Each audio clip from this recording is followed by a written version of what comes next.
Hello, this is Miss Jones. I am still in the middle of my guitar jewelry case organizer project. I have completed the duct taping of the project, and now I am in the paper mache stage of the project. And I want to give a shout out to my friend Heidi. She stopped over and dropped off a bundle of newspapers, and of course the section that I started to cut up and started to use was the obituary. So every time I want to pick up a piece of paper, I have somebody's face looking back at me. It's kind of creeping me out. Anyways, this is how we paper mache.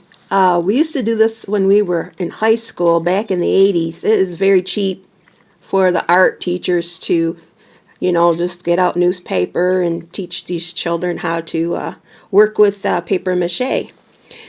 And what you have to do is start out with glue. Glue with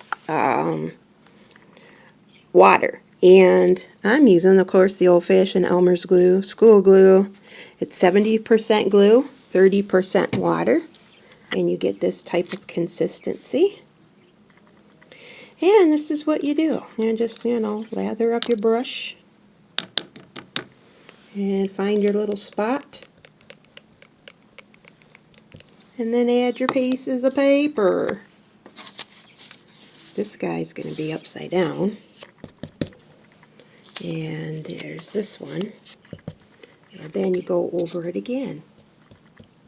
And what this is going to end up providing for my project is a durable and very tough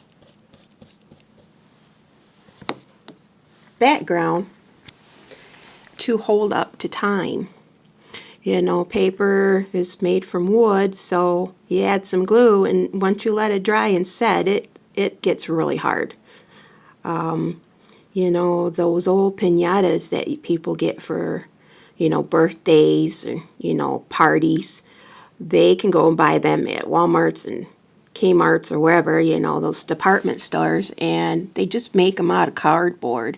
But if you walk into an ethnic Latino establishment and purchase a real full-size piñata, you're spending about $80 to $100, but this is why. They paper mache it, and they just do not do one layer. They do many layers, and it takes a while because you have to at least let the first layer dry for at least 8 hours. And I'm going to let my layer dry for a whole day, but anyhow, getting back to that, that's why it is very tough to hit one of those things and open it up. They are really made well. And a lot of people, when they do crafts these days, they do not paper mache their crafts when they're working with cardboard. And I, hope people will take it up and do it. It is meditating. It is a repetitious type of craft, but in the long run, it smooths out all your flaws, it hides your flaws, and it's going to be very easy to paint over this, because I'm going to paint over this once I'm done paper macheing everything. And then after that, of course, I have decided what I'm going to do, if I'm going to put another pattern over the paint job or leave the outside just painted in a particular color and then just do the inside with velvet and etc., whatever I'm gonna add. But this is my craft tip. Paper mache your products. Take your time on it, especially when you're working with cardboard. Be creative, have patience. People have been paper macheing for thousands of years. They've created monstrosities of buildings out of paper mache, out of paper and mud. And this is what I would suggest for you to do. And it's very simple. Just find yourself some newspaper. And if you have a good friend that'll bring some over, well, that's a bonus. I appreciate that she did. And I am going along and I'm trying to get this finished up, this cover part, this Sunday, which is today. And this is what I have so far. And this is what I still have to do. The inside, the base. This is why I like to craft.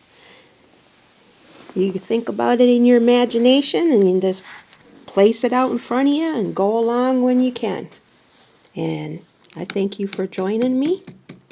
You can always message me on Facebook at Legacy's Little Luxuries LLC. And just send me a private message. If you have any questions on any of the videos that you watch, please subscribe if you're watching this one, so then you'll be able to see all the videos that I upload in the future and this project when it's finished. And I hope you all have a good week coming up. I might show up with another craft tip in about a couple days after I'm done with paper mache, so look for that. This is going to be probably about another 4 or 5 days before I actually get it all finished.